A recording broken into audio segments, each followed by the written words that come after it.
Ano kaya ang makakapagkumbinse sa inyong kliyente na magpakita na, attorney? Halimbawa, kasi kung ang pinagbabasihan ay yung naging statement ni Ombudsman Boying na meron ng nakita niya na yung ICC arrest warrant na iyan. Kung babawiin ba yun? Hindi, wala naman talaga. O kaya, pwede ba, ano hong pwedeng magpakumbinsi po sa kanya para lumantad? Ano lang po?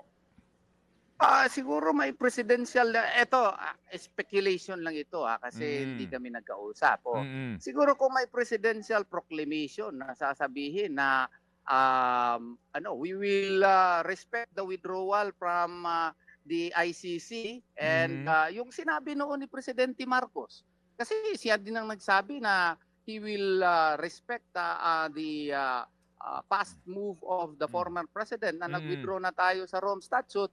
Or at the very least, kung meron mang mga exceptions dyan, na isunod yung ating saligang batas, yung ating konstitusyon, at i-follow yun, siguro it might convince the good senator to Okay.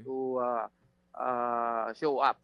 Mga kapatid, brothers and sisters, saan ka pa? Dito na tayo sa totoo. Dito na tayo sa True FM. Mga kapatid, mag-subscribe and follow po kayo sa social media accounts ng True Network PH. Yan po kami. Hanapin nyo lang True Network PH, Facebook, Instagram, YouTube, TikTok, and podcast. Mapa Apple or Spotify man yan, mahahanap nyo kami. Lahat ng mga napapanood at napapakinggan nyo po sa programa, nasa social media accounts namin yan. So, paano mga kapatid? See you sa social media!